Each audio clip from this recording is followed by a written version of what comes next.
bust up the place, turn up the bass and make them all out.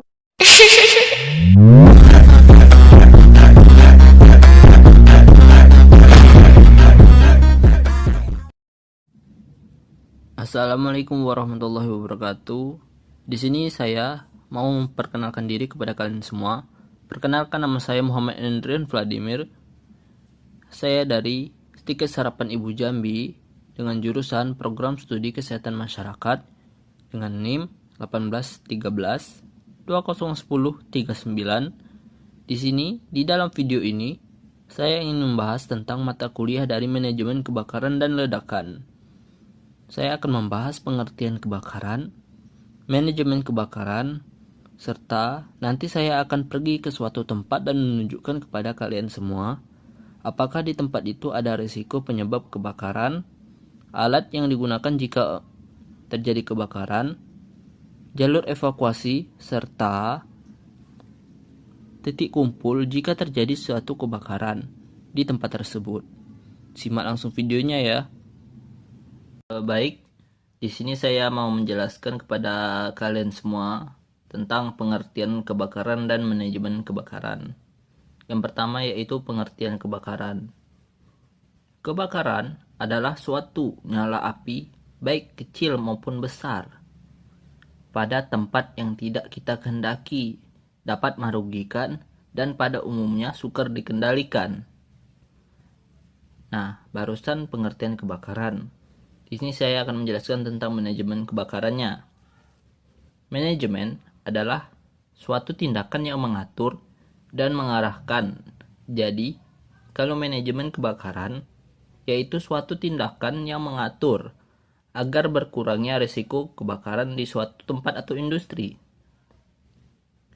Baik, barusan saya sudah menjelaskan tentang manajemen kebakaran.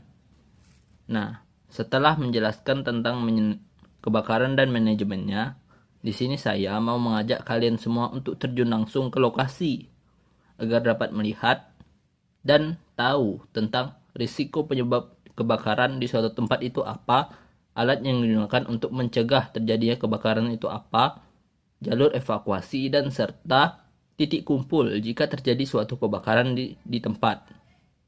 Baik, simak videonya terus, oke? Baik, sekarang kita sudah berada di gedung D, dan sekarang kita akan ke atas untuk mengecek apa-apa saja yang bisa menyebabkan kebakaran yang ada di gedung D tersebut, dan jalur evakuasinya apakah ada, dan titik kumpulnya apakah ada.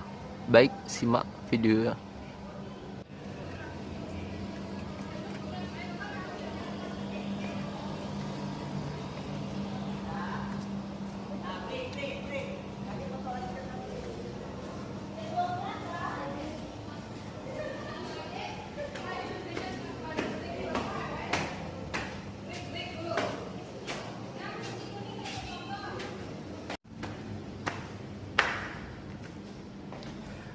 Baik, di sini sepertinya kita menemukan voltmeter ya. Di sini menurut saya voltmeter ini bisa menyebabkan kebakaran. Kenapa?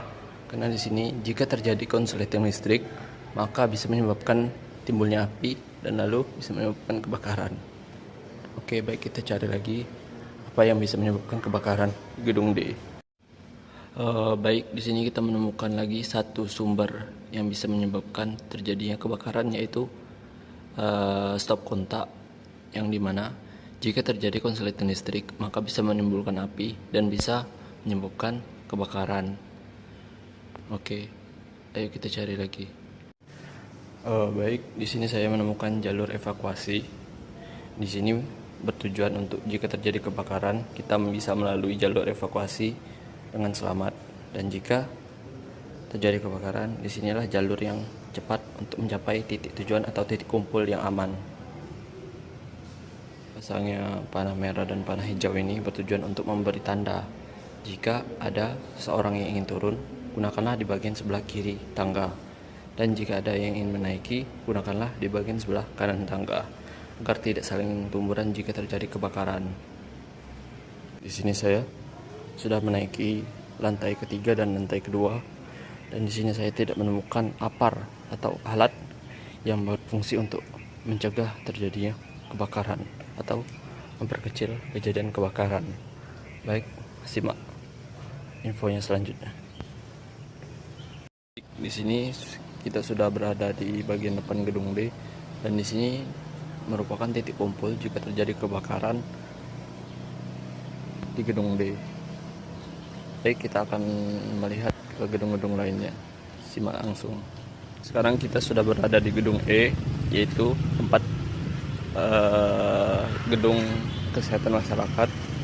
Di sini kita akan mencari bahaya-bahaya apa aja yang bisa menyebabkan kebakaran, terus titik kumpul dan jalur evakuasinya. Simak terus videonya, oke? Baik, di sini saya menemukan penyebab-penyebab yang bisa terjadi kebakaran di gedung D, yaitu konsleting dari tiang listrik bisa menyebabkan menimbulnya api lalu menjalar ke gedung D.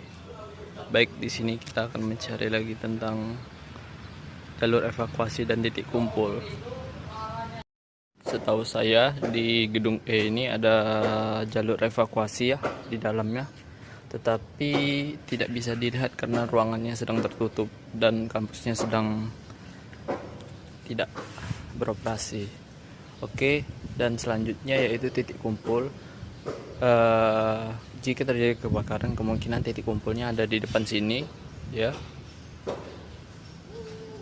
Baik, kita akan langsung ke gedung A untuk melihat apakah ada yang bisa menyebabkan kebakaran di sana. Oke, simak langsung. Baik, sekarang saya sudah berada di gedung A. Di sini menurut saya kemungkinan risiko terjadi kebakaran itu cukup besar ya. Kenapa? Karena dilihat dari posisi bangunan, gedung A ini merupakan salah satu gedung yang sangat besar. Jadi kemungkinan risiko terjadi kebakarannya sangat besar juga. Di sini kita melihat ada genset. Jika terjadi lampu mati, maka genset ini bisa digunakan. Dan di sini salah satu potensi atau risiko yang bisa menyebabkan terjadinya kebakaran.